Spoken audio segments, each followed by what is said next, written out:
take that into account. Okay, so I'm sure the prices that they put in to the weighted basket, the CPI, blah, blah, blah, they have to be prices per some objective measure, not just per bag. I would have to think, maybe I would say even so I didn't go look at this, but I would be surprised if they're that dubious in terms of internal accounting. But having said that, there's still all kinds of stuff they could do that wouldn't capture the full degradation of quality of grocery store product for the customer. And so one thing is, I noticed this, I think I noticed this in the Obama years, that the packaging, like on cereal boxes, the cardboard got really thin, and paper towels just turned into tissue paper. I'm exaggerating, but I distinctly remember thinking the quality of the paper towels went down during the Obama years. So my theory at the time was, yes, because input costs went up, and the stores didn't want to pass that through the final customer, so the manufacturers cut production costs by making an inferior product, and then put in, so that contained the need to raise the retail price, which because the economics back people were panicked about their finances and everything, so we're going to pay that much more for cereal. And so it helped contain that, they made the box thin, stuff like that. Okay, so besides all that, another big innovation in grocery stores is the rise of self-checkout. Right? It used to be one lane, it was sort of a novelty, and then it turned into multiple lanes, and then they made it the whole bank. But side by side with 10 regular registers going, and they just phased that over time, such that now you're lucky if there's one regular register with an employee there waiting to check you out. At least in my experience. So that's a way. I doubt that that's showing that Doritos and milk being more expensive, and that's the way the grocery stores have dealt with rising costs while passing on higher sticker prices. Is they just check out your own food bag yourself. Another thing is the local Walmart that I use, they just switched to a new equilibrium where the carts, the shopping carts, are stored outside in the parking lot on the little islands of grass.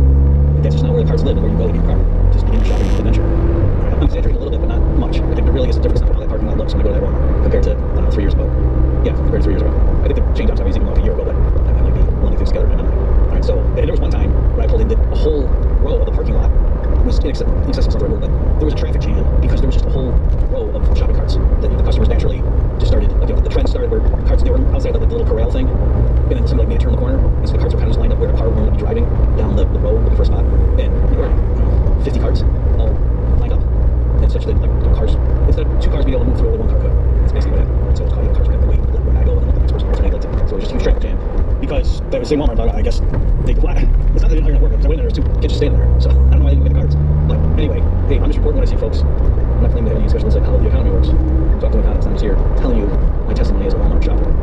Okay, so my point going into all those tangents is I am quite sure that BLS is not marking up the price per gallon of milk, because now, the quality of your experience as a customer going to the store and buying milk and getting it into your car is lower now than it was 5 years ago, and hence if you think about it, taking into account hedonic adjustments, then really the price you're paying for milk consumption is higher now. There's no way of taking into account that kind of stuff. And yet, those are real things. But just like during World War II, when the government put price controls in place along the world also, yeah, that could cap how much the CPI rose in those years. But does that mean problem solved, therefore we contain the ravages of price of it? No, it just meant there were shortages, people had to go do other things, or they had to wait in line to get the product, and they had to go get ration coupons, blah, blah, blah. Right? So it just transformed the nature of the expense. Or going the other way, you could say reduce the quality of the finished product when you mix in all the other stuff. All right, either way you want to handle it in terms of the accounting, that's a hidden cost of the price cap. It's not really containing the damage being inflicted on consumers that would normally just be captured in the price. Hey folks, let's take a break from the action to talk about another sponsor you're going to be hearing about for the next couple of months, namely the Expat Money Summit.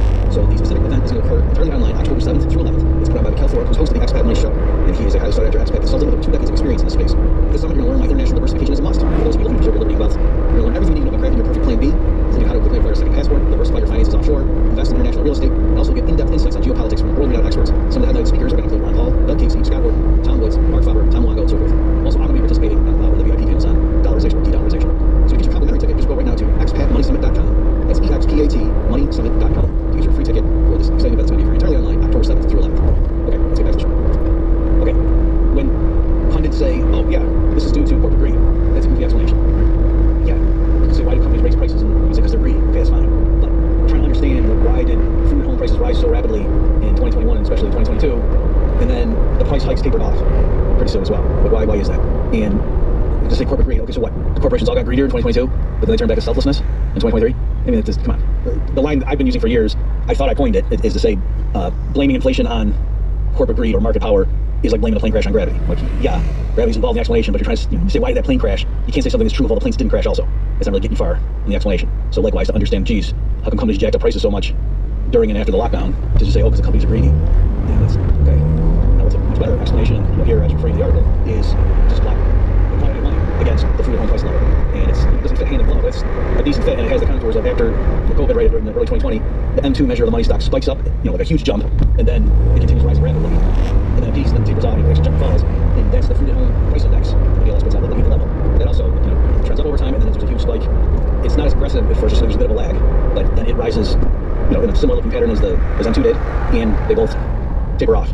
Okay, so again, it doesn't fit, two lines don't line up perfectly, but it seems pretty close. And so to tell a story about how, it's monetary policy is largely responsible for what happened with grocery store prices, that story basically fits, right? Whereas the corporate greed story doesn't. Where, if I say, oh no, it's because they pumped in extra money, that explanation can explain why you see the prices rose as fast as they did, when they did, as much as they did, but also why the price hikes settle down.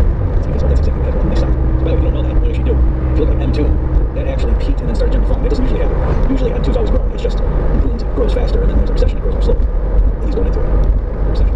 Okay, because I think open the monetary space, the treasury, the economy, and see influx of money.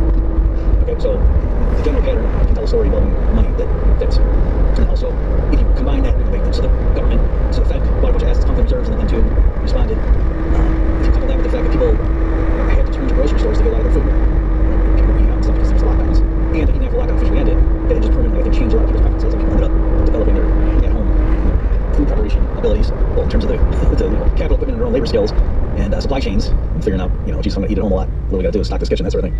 That even after lockdowns ended, I think a lot of people didn't go out to eat as much. Okay, so it's kind of a double whammy where all this new money gets dumped in, and then people, because of the shock, switch to buy more from grocery stores than they did before. Well, I should say food at home. I don't know what, like a lot of people switch to online ordering. It might not literally come from, I forget what the Shopper program is, where they deliver your groceries to you, but if you're ordering bulk food from Amazon or something, that stuff too. Okay, so you combine those two things, it's not shocking the food prices rose when they did. All right, the standard argument against price controls, or price ceiling, I should say, is it causes a shortage. A price floor is the opposite; it causes a glut or surplus. And so this is real straightforward stuff. You don't have to make a lot of crazy assumptions about a perfectly competitive market. And do you think everyone's perfectly rational? No, you don't. Not for this. All I gotta assume is that supply curves should slope upward. I don't know, swear I was saying shift. That's say slope upward, and demand curve slope downward. Give me that, we're done. Because that means, what does it mean for supply curve upward sloping? It means as the price goes up, the quantity the producers want to sell goes up. Demand curve downward sloping means as things get cheaper, people want to buy more units of it. Or vice versa, things get more expensive, people want to buy fewer units. Right? And you don't have to suppose it's a nice smooth curve. You can, it can be like a little jagged staircase or something, if you want to think of it that way, where for a certain range of prices, the market collectively brings us the same amount to market, and people want to buy the same amount. But at some point, as the price keeps going up or down, it goes up more. That's all you need. It doesn't need to be a continuous curve. And so that's what it looks like. Well, you draw those two things on a piece of paper. Where they intersect, that's the market clearing equilibrium price. Where the quantity supply equals quantity demand, there's no reason for the price to move away from that spot. In contrast, if the price is above that market clearing spot, then that means people want to sell more units than people want to buy at that price. So that's a surplus or glut. The inventory starts accumulating in the warehouses on the shelves. Because manufacturers are trying to sell more, they can make more and sell more, and the final customer wants to buy. Vice versa, if the price is below the market clearing price, then there's a short. People collectively want to buy more units than people collectively want to sell.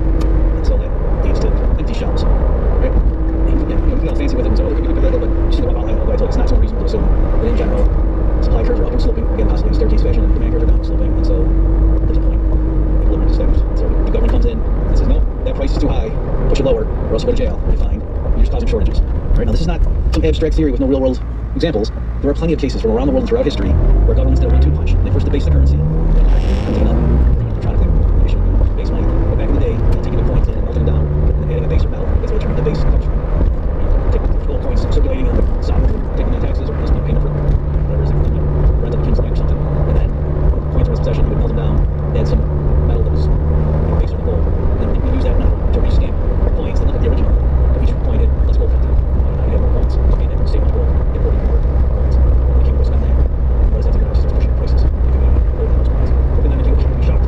Stands for the merchants trying to exploit the people, and so we put in strict controls, and we're not allowed to raise prices. So what does that do? It went too much. It means now people can't find food. It's not the merchants are going to sell at a loss. The prices they had to pay for their goods. Now the king is saying, why can't you raise your price to your customer? Check it out. Go in the dungeon. The merchants should stop. That way you operate at a loss. So that's what happens. There's lots of examples of that happening, but that's what happened in Venezuela. Recent vintage. There's the Holland's NPR story. And they were surrounded. The military officials were giving Hugo Chavez, who's being responsible to hand out food, are actually pocketing it if their families are selling on the black market. They're making it sound like the reason people can't get food, they had to go to a neighboring country. Middle class people can't go across the border walking to go get toilet paper from a neighboring country. The reason that happened wasn't because of corruption from government officials, it was because they had hyperinflation coupled with price controls and grocery items. Okay. Now, let me deal with the sort of next level pundit response, especially one who's versed in economics. There's a lot of people like that on Twitter, I've noticed. It's sort of like, I think there's a lot of conservative people who know a lot about evolution and about climate change. It's like those pet issues that they can't stand progressive atheists, leftists. And so, I think there's, I say more Christians have read Darwin, and atheists have read Darwin, but the very literature, at least Christians, just because of the negatives. So let me just do a weird image of that where economic policy makers, there are a lot of people on Twitter that they're not economists professionally, but it's how they be like economics policy. They do that. They follow Krugman and Larry Summers, so some of the NFT and all this stuff. That's pretty good.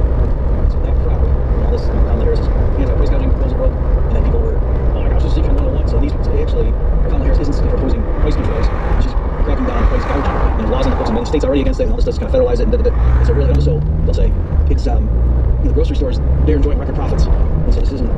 It's not like, oh yeah, their costs went up, they're just passing it on to customers, and now Kamala says no, you can't. There's food shortages. The argument goes, no, they're enjoying record profits. This is clearly an issue of market power, market concentration, and your silly 2 lines on a graph. Well, before you sucks, what's going to be the magical price of which reports come out? That's silly. That's the real world, guys. Right? So we deal with that. So first of all, as far as record profits, I didn't spend too much time, but I found like a reputable study that was discussed on this website. And according to their calculations, the profit margin in the grocery industry was indeed a record high, at least recently. They can't go back in 2020. It was still unusually high in 2021. It's desert finally. There's a few years that were, yeah, it was unusually high. But let me tell you what the absolute numbers were. So the profit margin in 2018 was 1.2% of the grocery industry. In 2019, it fell under 1%. And then in 2020, it was a record high, ready? 3%. So yeah, you could say the profit margin tripled in 1 year, and that is alarming to say like that. But on the other hand, if you asked a bunch of people who are outraged about corporate power and greed and the grocery stores taking advantage of these prices to sneak through price hikes, well, everyone was folks that go to blame it on supply chain and really just their heading the bottom line. If I asked you what do you think the profit margin percentage is in the grocery industry, they have said, oh, shocking 3%. I don't think that's the really what to. I think they will assume the grocery industry is higher. And that fell to 2.9% in 2021, and then down to 2.3% in 2022, and for 2023, it was down to 1.6%. Okay, so this seemed to have been a short-lived, I say transitory because I never just think it phenomenon, and at the peak of it, we're talking about profit margin of 3%. Okay, so yeah, that's a grocery store profit. But then the manufacturers also show their profit margins rise because they too were growing. So maybe the cumulative effect, that's different. This isn't like 60% markups or so, I think it's like what I thought. Beyond that, though, why do we want to crack down on profits? Right? It's what is the social function of the profit and loss system?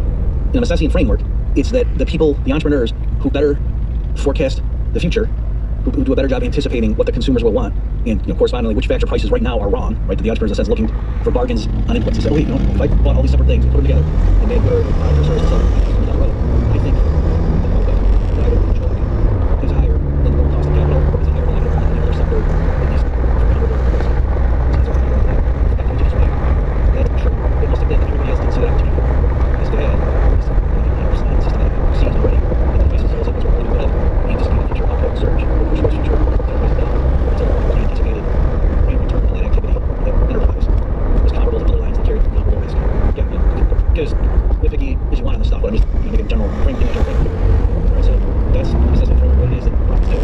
On the other hand, if you want to suffer loss, that's because you did a poor job allocating scarce inputs into those lines because you want to money. So it's as if you were an entrepreneur trying to use this mandatory adherence to it. So it's not saying that it's mandatory, you don't get a choice, it's mandatory. That's not what I meant to represent. It's an agent acting on behalf of the consumers. So an entrepreneur going to the factory markets and bid on various inputs because they have a recipe line and then you product or service. Ultimately, that makes the consumer. Some business people just sell other businesses. Okay, and that's the framework. So there, if you see a firm that's earning high profits, you shouldn't be mad or exploiting people. At least if it's all evident in the different market. You just say, oh, good job. It's a good thing you are. They're helping correct this obvious oversight. Everybody else missed that opportunity. No one else sees it. And the act of you seizing it is reducing the opportunity. Right? By you entering that industry, you're sort of bidding down, whittling away those high profit margins. Because again, you're buying up the inputs that's going to put upward pressure on those prices, and you're producing more of the output, so that's going to push down those prices. So the markup between the two ends gets smaller. Okay, the markups don't get all the way to zero because there's always the time preference element, or just the interest exchange rate of present money for future money. So those markups never get down to zero. It's the interest rate not only to zero.